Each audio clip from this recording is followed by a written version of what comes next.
بسم الله الرحمن الرحيم الحمد لله رب العالمين. وبلين كي جالتهم في خبجمو السلام عليكم ورحمة الله وبركاته. دعوتوني فيديو كينيا خان إرافي خان دبرتي هندي خيسنو بغيراتن إسنين جتة دور دور سو وري يوتيوب channel كينيا فحارة وتاتن سبسكرايب كرودان akka sagantaan nuti qopheessinee asirra maxxansinu hundi isiniif dhiyaatuuf subscribe godhuudhaan akka nu cinaa dhaabbattan isiniin jenna. Maamila nuuf tahaa maatii keenyatti dabalamaa isiniin jenna. Arraan tanagaa sagantaa gabaabduu takka qabannee asitti dhiyaanne munashidoota Dabbaal Daawaa Group akkasuma kan gama mirgaatiin argamu kun munshid Abu Harisaa hoogganaa munshidoota gamtaa Dabbaal Daawaa Groupiidha. Gama bitaatti argamu kun ammas munshid Baar Ahmad akkasuma horee fi miseensa gamtaa munshidoota Dabbaal Daawaa Group keessa jira inninis isaan kanaanii waliin wal isin barsiisa. Dursa maqaa isaanii yaameetiin achi boodaan gama sagantaa keenyatti tarkaanfannaa. Hayyamee dura baga nagaan dhuftan. Akkasuma baga nagaan dhuftan. Meegaa dura kan gama mirgaa jirurraa hin eegala. Mee maqaa kee daawwattoota keenyaaf dursa himime achi boodaan waan kaanitti tarkaanfanna. Irra salaamattee jechuudha. بسم الله الرحمن الرحيم الحمد لله رب العالمين الصلاة والسلام على رسول الله صلى الله عليه وسلم. السلام عليكم ورحمة الله وبركاته. دعوتو تخينيا خبج موفيق قالي في غاري خنين بيجاد دايرتان نكيني ربي بكم جرتن تسن رتاجرات وجي جنن بودا لغادا الرغا استوديو تينيا تن دبال دعوة جروب تيركمنا سنيف جولن تنس جوليغا قالي قريجي اسين كان يغربيتي قبي اداتين اسين برسيسا اسين بشننسيسا جيران جيتين ابددا سنيف انيغا مكان كيا محمد علي محمدين جاما غرو خط نبي خان ابا حرساتي ان شاء الله قبي اددا سغنتا ببريدو ميمويتو قبني دياني تجرا ان شاء الله تورتين كيسن وجناتو سنين جن Hayyee jazakallahu khayrani akkasuma ammas gama kan bitaatti kiyyatti argamuttiin dabra meegaa maqaa keetis daawwattoota keenyaaf himtee irra salaamattee achi boodaan qophii ta'anii tarkaanfanna.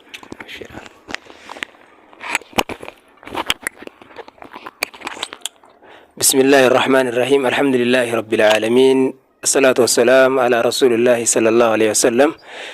ثم أما بعد السلام عليكم ورحمة الله وبركاته. إسنين جنة خبجمتوتا داوتوتا خينيا خن دبال دعوة جروب خن بكجو تيسني نداوة جارا جرتن هدو قلتو ما إسنين جارا أرى سجنتا تنرتي أركمنيجا سجنتا وأددا إسني دبرسو خينيا فندقي فتشو خيسني هدو قلتو ما إسنين جنة أكستي قاقوان قمخيتي ibsutti hoggaan as deebi'u jechuun hiyyaa amma maqaan kiyya duugaa wal baruu hiyyaaf maqaan kiyya Bahar Ahmad Muhammad naan jedhanii iddoon dhaloota hiyyaatis gaa iddoo dhaloota himeettee isaatu maquma kee himeette moo iddoo dhaloota himeette iddoo dhalootatis silaa isimuun barbaachisaadha. Iddoon dhaloota hiyyaa gaara mul'ataa aanaa girawaa araddaa mojotasmoo keessatti hin dhaladhe garuu ammoo bakkiin ani itti guddadhe iluu Abbaaboor ni beektanii magaalaa Mattuu jechuudha. Iluu Abbaaboor magaalaa Mattuu aanaa Daarimmoo achi keessatti hin guddadhe achi keessa guddadheetiin gaa imala ilmiitiif gara Awwadaa dhufee amma Awwadaa keessaan jira waggaa gara 10tiif achi garagaleetiin jira. Akka isaan jira alhamdulillah akkasitti deemaadha as geenyee arra hawaasa duratti illee mul'annee waa takka lama sagantaa nasiyaa kitaaba wajjin wal qabatee waan jirus daddabarsuu fi kana as geenyee jirra. Maqaan kiyyaas akkas fakkaata. Hayyee jazakallahu khayrani waan bareedaadha. Akkasuma gaa daawwattoota keenya sagantaa jalqabnee nu faana tura ammas nu hordofuu hin hifatinaa isiniin jenna. Meegaa Abu Harisaan na beekan jettee reefu mee hawaasni kun dura maaliin si bareeda? Hawaasni ani nashiidaara na barani nashiidaarattis na beekani geggeessummaa irratti na beekan jeetiin amana. Okay, hayyee nashiidaa tana akka dura eegaltu maaltu si godhe? Jalqaba miira ittiin eegaltu kan si kakaase maali mee? Nashiidaa tana wanni na kakaase ka'umsi ijoollummaa kiyyarraa inni eegalee waan kana mana barumsaatiin baradha. Manuma barumsaa keessatti gumiilee adda addaa tajirtu jira. Gumii adda addaa jira mana barumsaa kana keessa. Gumii tana keessatti nu ramadaniiti gumii tana keessatti waa'ee aartiidhaatiin akka ijoollee irratti daleenu nu godhan jechuudha. Saniif achuma keessatti mana barumsaattiin jalqabe. Okay, waan bareedaadha. Mee mudannoo as keessatti si mudate chaalenjiin si mudate maal fa'aa jira? Mee daawwattoota keenyaaf guutuu akka nuuf ibsi. Waa'ee aartii kanarratti mudannoo hedduun qaba. Yoon inni nima jeeroon naan fuutu. Gabaabseetuma yoon hin jee. Fakkeenya amma waa'ee as gama aartii islaamaatti yookaan mudannoo takka yookaan dubbadhu. Fakkeenya amma gaafaan albama kiyya hawaa'ee haadha abbaa irratti xiyyeeffannaa godhu gizeeniin waraabuudha istuudiyoo dhaqecha. Angizee istuudiyoo jaantana istuudiyoo warra gurguddaa taa'ee haasita gurguratuun see warra nama warra sagantaa waraabu kanaaf warra maallaqa kafalee waan san gurguratuun see. Akkasittiin gizeen dhaqu bakka dubbiin faallaan attaate jechuudha.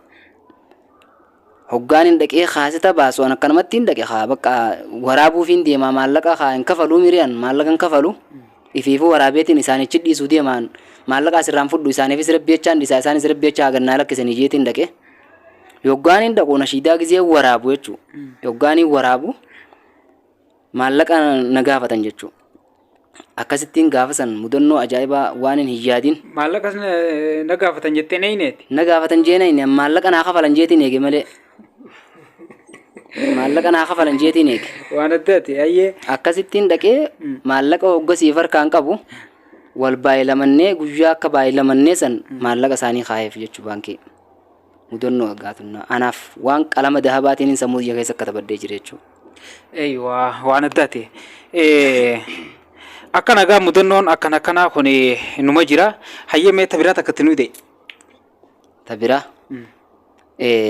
Waa'ee mudannoo tanarratti immas albama lammaffaa waa'ee haqa ollaa irratti jechuudha qopheesseen ture. Kanumaan akkasii onneen tijjee ibiddammaas.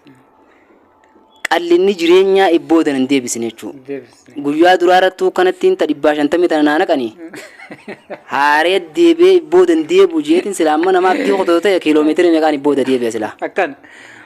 Abadan ibboodan deebu jeetiin harka qalleeyyummaan xiyyaa fi haalli jireenya xiyyaa nan daangeessin jechuudha waan kanarraa. Eegin na keessatti eegale akka hattishooti wanni aartii wanni jaantun. Akkan. Qabachuu hin dandeessu waan sanfirraa baafte malee xiinsammuu sitta. Akkan. Lammaffaan qopheessachee gizeen ammaas albama guutuu qopheessee ka'u hara istuudiyoodhaa irraas bakkuma bara deengaddaati. Jireenyi gaa guyyaa irraan dabalaa deemaami keessattuu haa jechumaaf hin jee. Akkasitti jechuudha. Gizeen ka'ee abbaa qabeenyaa tokko dhaqee maqaan isaa illee na haafu.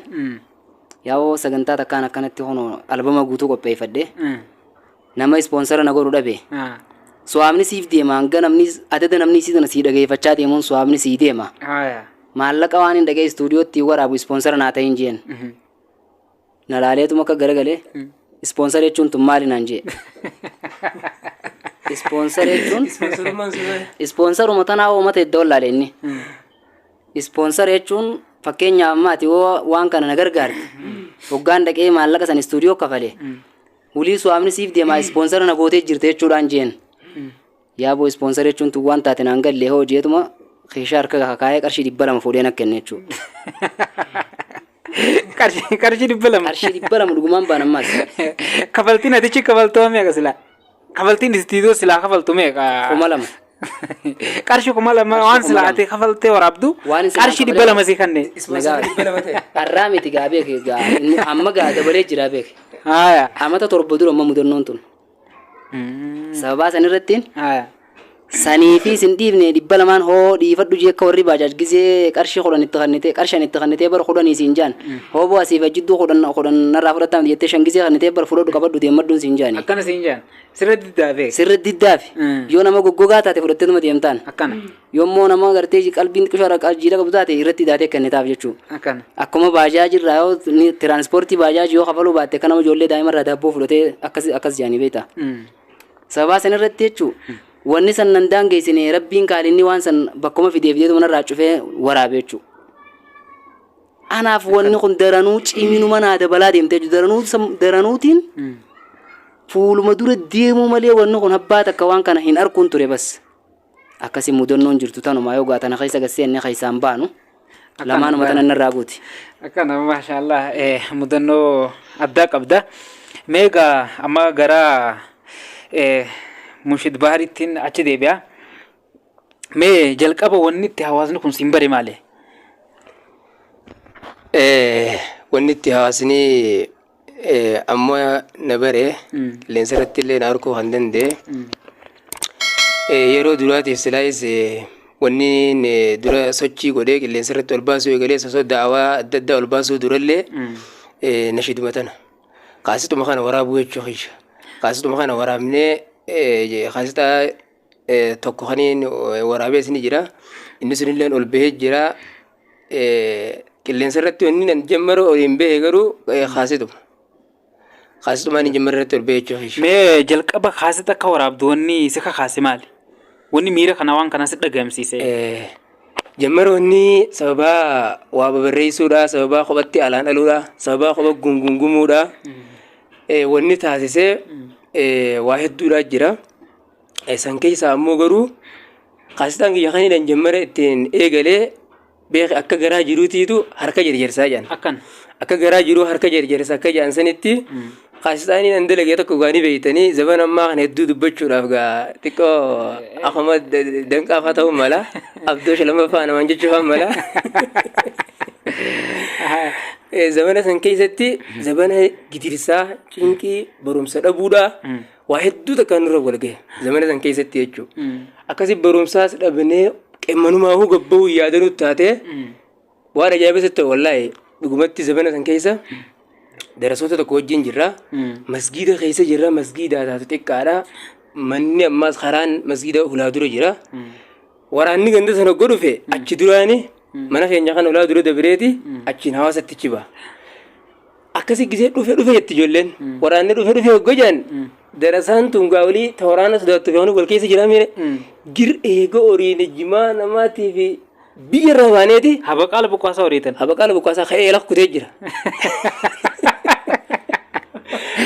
Waraana san baqatu soniif ummata diinaa warra nama reefu kana baqatu wallaahi lazim ka'ee seenee jira jechuudha. Nutis anis osoo achirraa fiiguutiin yoo xiqqaate amna daqiiqaa 40 seentee keessa si baasa masla rabbi na baaseen amna daqiiqaa 30 takka deemuun dhabu daqiiqaa 40 ni geessi fiinee bakka ala kana beekigaa waa hedduu takka jira mire namni nama rifatus beeki ni jira kagaraa jabaatus ni jira nama rifatus ni jira jechuudha kiyya. Obboleettiin takka nuu rifattee zaawwiyaa ooluu isaaniitti nu golchitee ijoolleesuma keessa tattaa asii gadi hin bayinaa jettee nu kaayise biizii ta'eeti wallaahi lazima yeroo san keessatti waan kana niin deebisaaf dandeettii itti hin qabu dandeettii waan kana deebisuu itti hin qabu cinqadhee akkam jee akkumaan itti yaaduma kiyya kana ibsadhu dhabee gaafsan bakka rabbiin akkanumatti gaa waan sagantaa sana itti nanaqeetuma barreessee. Qoy mee bakka tanatti gaafeen ani qabu yaadni wayii tokko sitti dhagayameedhaaf walaleessuu fi yadaleessuu dandeettiin qabaachuu ni danda'ama. Yaadni tokko sinni dhagama kasi yaachisus haa ta'u kasi gammachiisus haa ta'u yaadni nama dhagayamu ni jira. Yaada san ibsachuudhaaf ka duraan dandeettii walaloo hin qabne ka dandeettii yadaloo hin qabne yeroo san irraa nama uumamuu ni danda'a waan kana mee. Sirri amma beek jammarri waan sanii jammara maftabana naaf ta'ee malee waa barreessuun walaloo barreessuun nashidaa xiqqoo barreessee muhaadaraarra jechuu achi duraan eegalee jira. Achi duraan eegalee jira gaafsan ammoo ana achi duraan waa barreessee muhaadaraarra geessu naa barreessee bakka darasootaatti waa jijjuu wal qabatee wanni san dhufnaan haala saniin barreesseetiin yeroo maqsan keessatti ol baase waan si ajaa'ibu jabduu ammaa seeqaan kaasita san akkasi qopheessee ol baase booda akka tasaa keetiin gandadhaqe hoggaaniin an gandadhaqu kaasitaan san faca'ee jira. Namni hundi gaa ishee horkaawanii mucaa maal asii gootaati maaliif dhufta jedhanii ka sin dhiisanii waan jooga shorrokaa takka taatee achi fiigee dura dhufe jechuudha. Dura dhufee waan akkasii jira zaman akkasii sana isaa waan jechuu eegalee jechuu keessi ibsu barbaadeeti. Sirri waan bareedaadha. Mee Mudannoo nati as keessatti qabdu maal faadha? Mudannoon an qabu Challenge si mudate. sirri Mudannoo yooni adda figaa addaa mudannoo jenne mudannoon beekee hedduudha taha mudannoon ammoo taagamaa nashidaatiin jirtuu figaa taagamaa hawaasa keessa isa jirtuu fi taagama jireenya keessa waa hedduu takkaan nama mudata ammoo kana wajjin wal qabsiisee wanni takka taniin akka mudannootti jee dubbadhu mudannoo ajaa'ibaati mudannoo gaafaan dura barumsuma kanaaf as imala seenu jechuudha gaafaan dura imala karaa ilmiidhaa kana as seenuun akka tasaa zamana san ilmii tana deemee qara'uun bakka markaza quraanaa hadiisaa baay'ee takka na bareedeetiin ijoollee saahibaa tagantaa keenyaa takka wajjin deemeeniin barachuu kiyya murteessee soomana keessa bira bahee hojii atooraree bira taa'ee bar lafaa ka'eetti hogga lafaa kaanee soomana fixannee amma ni aaneenne kaanu kaane borgonama hayaanu jennee sin qeeffannee meeshaa keenyaa walirra kakkaayyannee bargaa lafaa kaane ganama hoggaa lafaa kaanu kaanee faras magaalaa dhayne faras magaalaa ni dhayne makiinaa bootaa ni qabannee gara fuulduraa kanatti jennee kaayyannee hogga makiinaa magaalaa irraa horte qeeteenya deemaatti dhufta magaaluma jechuudha deemaa akkatti karaan irra dhaqee bira dabarata gisee itti dhufnee maallaqa yeroo saniif hin fudhanneen maallaqa fudhannee gisee mana bira gahee maallaqa fudhadhaa jeetiin dhiifadhee qotee jechuu hiyya magaalaa irraa koreetiin fudhu fuudhee waamire maallaqa manaa hin fudhadhaa jeeti hoggaan hin machii meeshaa kiyya walirra kaayyadhee mana keenya bira gahu asii faras magaalaa irraa makiinaa koree ummaan tiyya mana qollaftee qotte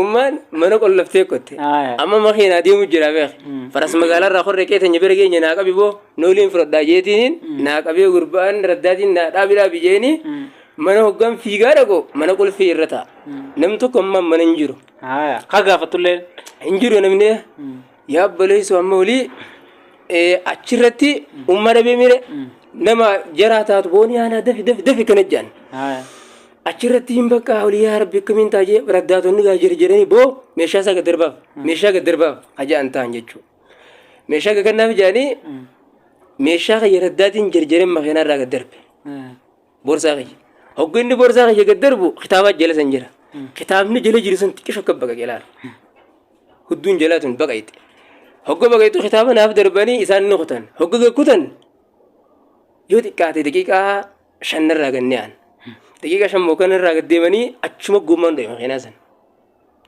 waan ajaa'ibaati bar achuma gommaan dho'eeti mucaan saahiba kiyyaa amma fiigaana dhufe haafiza mucaa san bakka jiru rabbi haatiisu jenna fiigaana dhufe barba akkanaa makiinaan qabamtee jirti gommaan dho'ee jira dafii kottu jedhanii natti himan ammaniin gammade gaa waliyaan akka ajaa'ibaatti dhoosee siin hafe dhoosee gommaa qabeen naan hafe kaa kitaaba rabbii lafa kitaaba dhoosee barinne kitaaba dhoosee hoteemi gatiinaan rabbiin gomma dhoose gommaa dhoosee qabee naan eege jechuu kiyya ganaa hoggaa fiigaana dhufe amma ummaan tiyyaa dhuftee akkana nuu gadda keessa jiru bar amma deemta makiinaa halkan kana baatuun si oofna akkana hamilee na jajjabeessan ana ammoo saahiba kiyyaa wajji akkamitti wal dhabe jeetiin gadda keessa seene rabbiin gommaa makiinaa dhoosee isaan kitaaba dhoofnaan qabee naan eege jechuu hogga makiinaa san fuudhanii ichi nageessan warri makiinaa irra jiru hundi arra mucaan kun takka noolii kafaloon qabu jaan nu irraa kafala if qabnee fi jirra abadan jaan raddaatiinis waa takka hin gaafannu hanga bakka inni deemutti nu geessa janiiti irra walii galanii waan ajaa'ibeessatti makiinaa san rabbiin achuma koo dhorke han quraana darbee jeeti quraana dhoose jee walleetti telle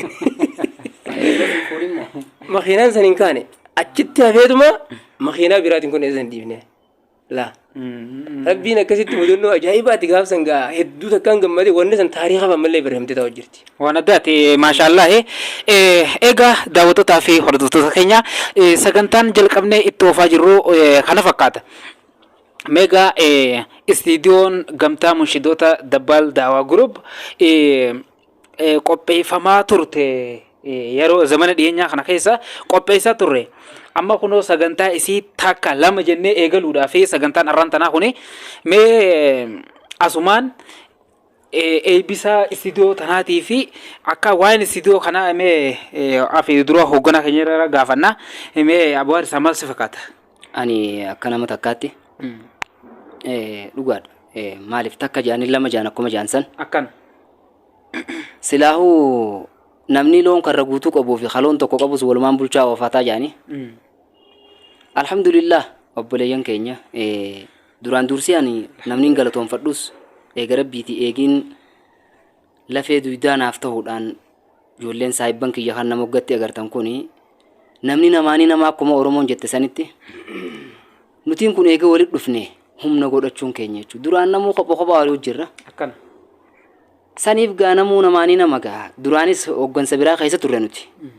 Daawwattoonni keenya kanneen miidiyaa biraa irratti na beekanis akkaan duraan bakka biraa jirus ni beekani. Garuu nuti eegii walitti dhufne daran muuxannoo teenya cululuisaa dhufuu keenya kanatti an akka nama takkaatti galata keessa rabbiin firdoosi rabbi isin galchu eegin isin injeen booda bisaa teenya tan inshaallah tun amma istuudiyoo ta bismillah da malee ta alhamdulillah waliin inshaallah waliin akkana tun ta bismillaati saniif inshaallah arraga waanuma gaa xiqqoo harkattan irratti naaf galata galchaa je rabbiinis la in shakartum la azidannakum je akkana saniif alhamdulillah jechuudhaaf arra isin duratti as baane kunu as geenye jirraa eega rabbiiti isinis waan barbaachisun kun laayikiin kun sabskraayibiin kun koomentii kun sheeriin akkana nu cinaa dhaabbachuun keessan sadarkaa tana geenye garuu ta alhamdulillah ta walii galaa waliin inshaallah waliin qooda qabnaadhaan sagantaa guddaa qopheessinee yoo rabbi fedhe sagantaa guddaa qopheeffanneeti inshaallah qophii addaatiin irratti dhiyaannaadha akkana mega mushid baaraati asumaan jalqaba istiidiyoon tun a jettee yookaan alif jettee bismillah jettee eegaluu siitiif maaltu dhagahame? Dhugumatti wallahi gammachuu ajaa'ibaati. Gammachuu ajaa'ibaati kanatti rabbiin carraa kana hireetana nuuf kennee carraa waa dubbachuudha, carraa waliin tokkoomuudha, carraa waliin socho'uudha. Kana nuuf kennee keessattuu yeroo ammaan tana yeroo gabrummaan akka durattiitiin nurraa kaatee miidiyaadhaan waa dubbachuudha. Carraa kana akka mataa kiyyaattii fi akka gamtaa garee dabbal daawaa guruubitti illee hedduu takka mataa kiyyarraa kaasee alhamdulillah rabbil aalamiin jee waan shukrii guddaa takka na feesisurraa jeetiin ilaala. Alhamdulillah zaman ammaan duraati illee namoonni nun duraa gaa waa hedduu gidirsaa waa rakkoo hedduudhaa jira. Akkanatti waa dubbatanii waan miidiyaa dhiisiu miidiyaa dhiisi hawaasuma keessa teessee waan takka dubbattee hawaasa keenya kana nasihaa takka biraan gommaanu wallahi dubbii jabaadha fedha.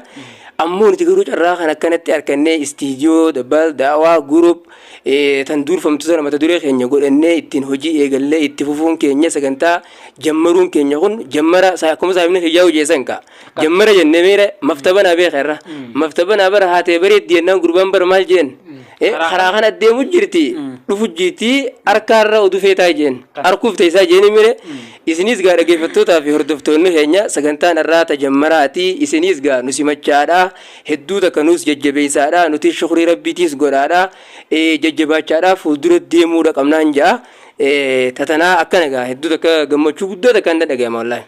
Akkasii inshallah mashallah alhamdulillah galata rabbiitiin kunoo as geenye har'a geenyeesi istiidiyoo jechaa turres banannee eegallee hojii ittiin jalqabnee jirra. Gama fuula duraatti kana caalaa hojii boonsaa hojjechaa kattiin deemnu ta'a. Akkasuma sagantaan arraan tanaatiif asumatti golamne sagantaa biraatiin kan walitti dachaanu ta'a. Asumaan xumura irratti wanniin dhaammadhu hoogganaan gamtaa munshitoota dabbal daawaa gurup kan ta'an Abu Harisaan jechuudha. YouTube mataa isaanii dhiyeenya kana banatanii jiranii. Abu Harisaa official jaa YouTube isaati dhaqa subscribe godha. Asuma wanni isin dhaamnu warreen viidiyoo kana argatanii daawwattanii akkasuma Mushid Baris YouTube mataa isaa banatee jira Bahar Ahmad official jaa ka isaatiis dhaqaatii subscribe godhaa jajjabeessaa isinin jenna. Akkasuma anilleen YouTube ni kiyya toora waggaa tokko gahee jira duraanuu lafa jira Kadir Tawfiq official jaa dhaqaa sanis subscribe godhaa isinin jaa. Sagantaa teenya xiqqoo fi guddoos tan duraa fi boodaatiin gama fuuldurattis itti deemnu hundaa'u ni argattan nashidaalee teenyaas sagantaa muhaadaraatii fi gorsawwan garaagaraatii fi diraamaa gamtichi qindeessee ittiin hojjete hundaa'u kan aga achirraa argattanii ittiin bohaartan ta'a ittiin waa bartan ta'a. Nu faana turaa qophii biraatiin hamma walitti dachaanutti nagayaan nuuf turaa isiniin jenna. Wassalaamu alaikum wa rahmatullaahi wa barakaatuh.